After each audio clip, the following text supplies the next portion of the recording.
What's up, Carolina Panther Nation and Panthers fans? I am back with another video. This is the post game for the Bills versus Panthers game. We did take the L, but we learned a lot. Let's start by saying that. We took the L, but we learned a lot about who we are, what our positives are, what our negatives are, and what we can do to improve those. So let's start position by position, and let's just go down the list like we normally do. Let's give them those grades.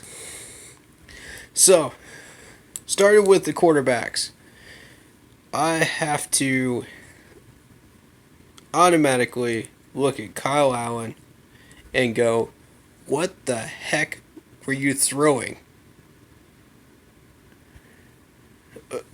Were those deflated balls? Like, what? Those balls were so underthrown that they look like balls I would have thrown. Like, seriously. What in the world, Kyle? Like, come on, man. I mean,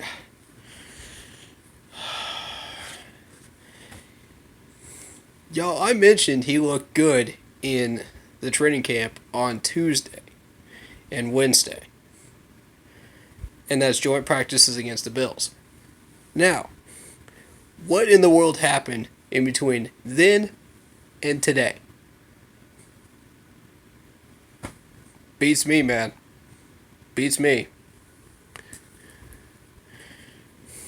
How do you underthrow a wide open Curtis Samuel on a crossing route? How? Like that frustrated me right there.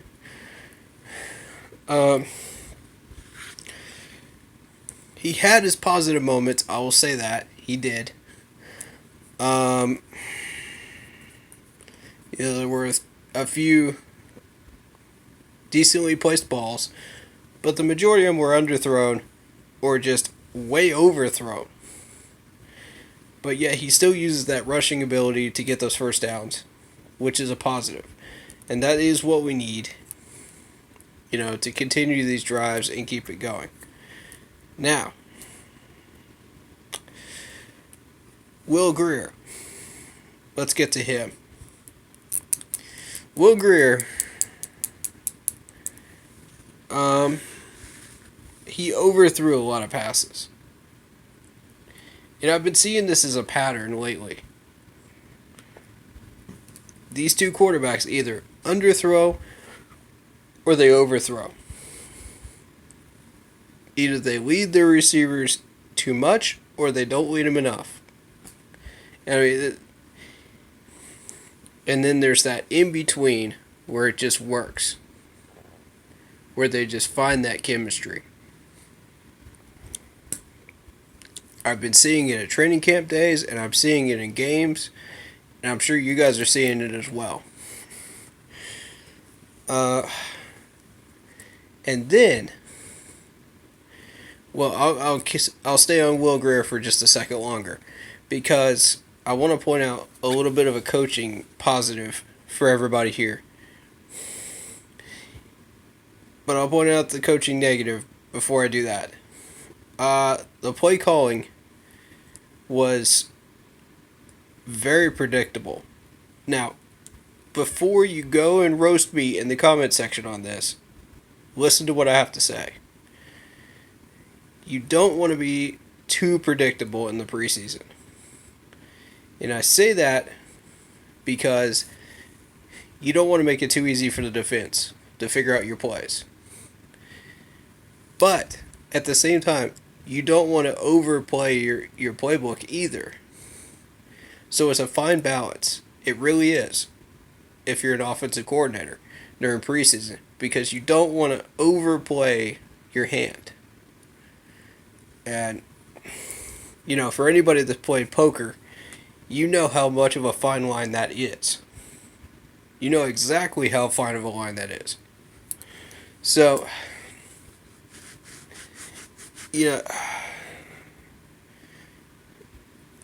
I would suggest taking that notch up just a hair on less predictable plays because you saw defensive backs just making plays, knocking balls down all day long.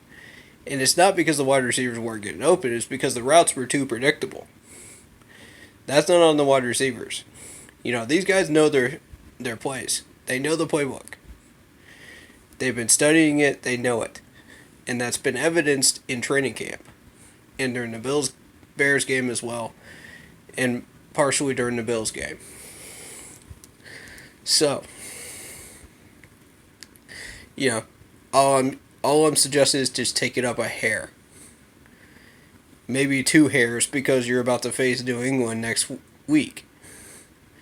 And New England, if you make a play wide receiver passes too predictable, or that ball stays up in the air too long, pick 6. You saw it against the Bills.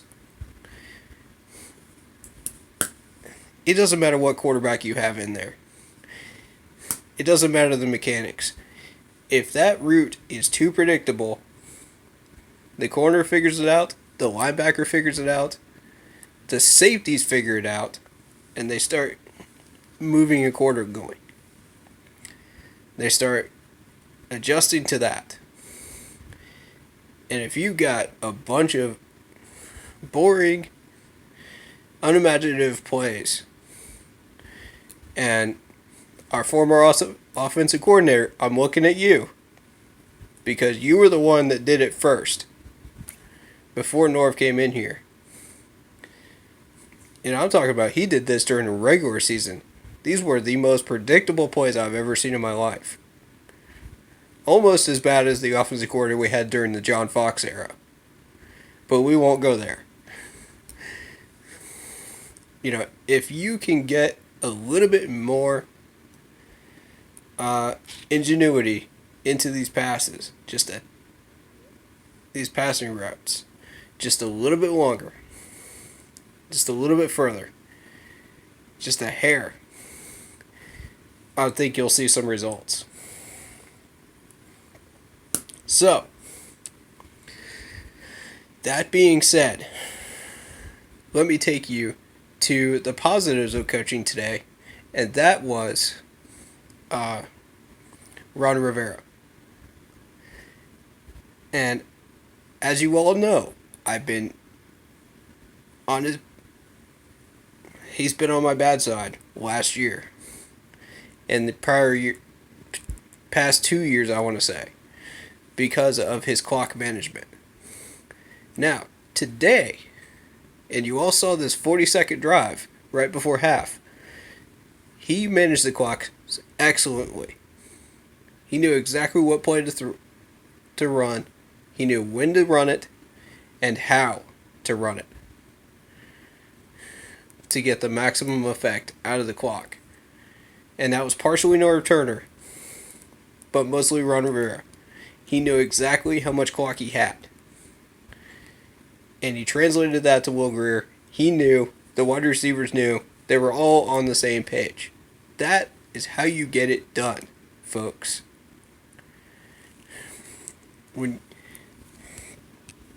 I knew that sideline pass was going to come right at the last second there. I knew exactly what he was planning with that last time out. It threw a lot of people off, but because of the tempo and how fast they were going, and I'm sure a lot of people were confused about why that last time out was taken right at midfield. I knew exactly what he was doing. Because I've seen it done at Clemson 100 times. You throw it to the corner, get 10 yards out of it, field goal range, 1 second left, spike that ball, kick it, and send it through the uprights. Seen it 100 times. In NFL games and in college. But more so in college than I have in NFL. But anyway, excellent job on clock management. That's the Ron Rivera I used to know, right there, and used to love. His ability to do that right there. And know exactly what plays to call